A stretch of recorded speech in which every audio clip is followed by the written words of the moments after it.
Hello friends, welcome to Anu's kitchen and lifestyle. Anu's kitchen and লাইফস্টাইলে আপনাদের সকলকে জানাই স্বাগত।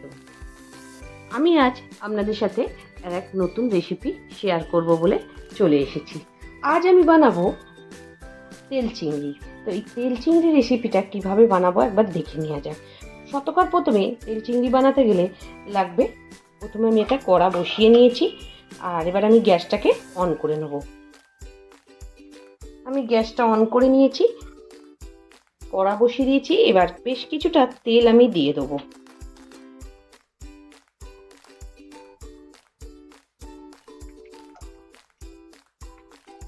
যেহেতু এটা তেল চিংড়ি, তাই জন্য তেলের পরিমাণটা একটু বেশিই লাগবে।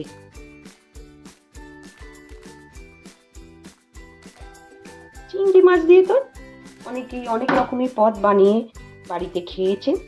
একবার এরম তেল চিংড়িটা বাড়িতে বানিয়ে আপনারা দেখুন। একদম ঘরোয়া উপকরণ দিয়েই রেসিপিটা তৈরি করা যায়।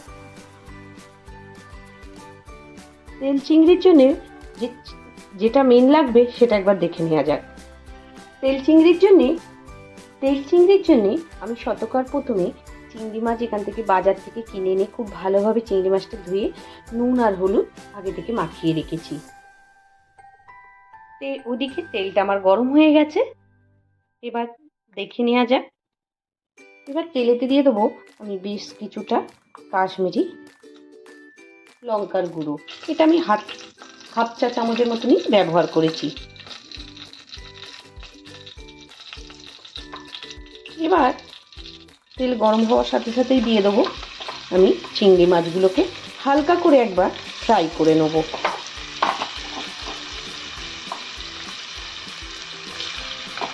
2 থেকে 3 মিনিট আমি চিংড়ি মাছটা হালকা করে ফ্রাই করে নেব।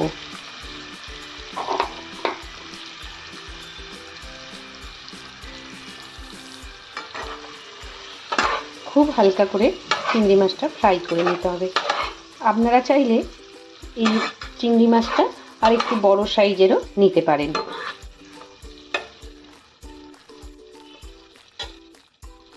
এবার 2-3 মিনিট পর এখানে আমি দিয়ে দেবো, আমি এখানে একটা পেঁয়াজ, কিছুটা আদা 1 ইঞ্চি আর 4-5টা রসুনের কোয়া আর এখানে 4টের মতন কাঁচা লঙ্কা আমি কুচো করে আগে থেকেই রেখে দিয়েছিলাম। এবার সেটা আমি দিয়ে দেবো।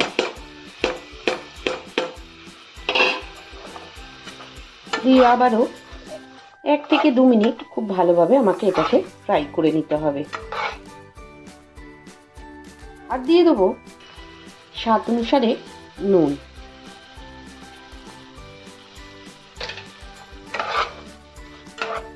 দিয়ে আবারও আমাকে 1 থেকে 2 মিনিট খুব ভালোভাবে ফ্রাই করে নিতে হবে চিংড়ি মাছটার সাথে।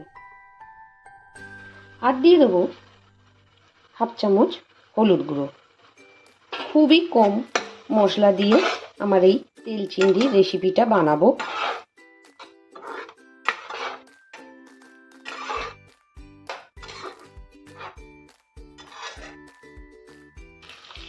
এবার দিয়ে দেবো আমি এখানে কাঁচা লঙ্কা, টমেটো আর খানিকটা পোস্ত আর কাশ্মীরি মির্চি দিয়ে আমি একটা পেস্ট বানিয়ে রেখেছিলাম আগে থেকে, সেটা এবার আমি দিয়ে দেবো। এটা যতক্ষণ না আমার এই টমেটোমের কাঁচা গন্ধটা চলে যায় ততক্ষণ আমাকে চিংড়ি মাছটার সাথে মশলাটা কষিয়ে নিতে হবে।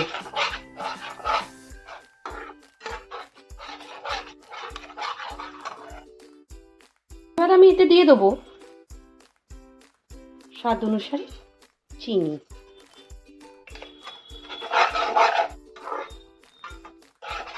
দিয়ে আবারও খুব ভালোভাবে মশলাটা কষে নিতে হবে। দেখতেই পাচ্ছেন কালারটা কতটা সুন্দর এসেছে।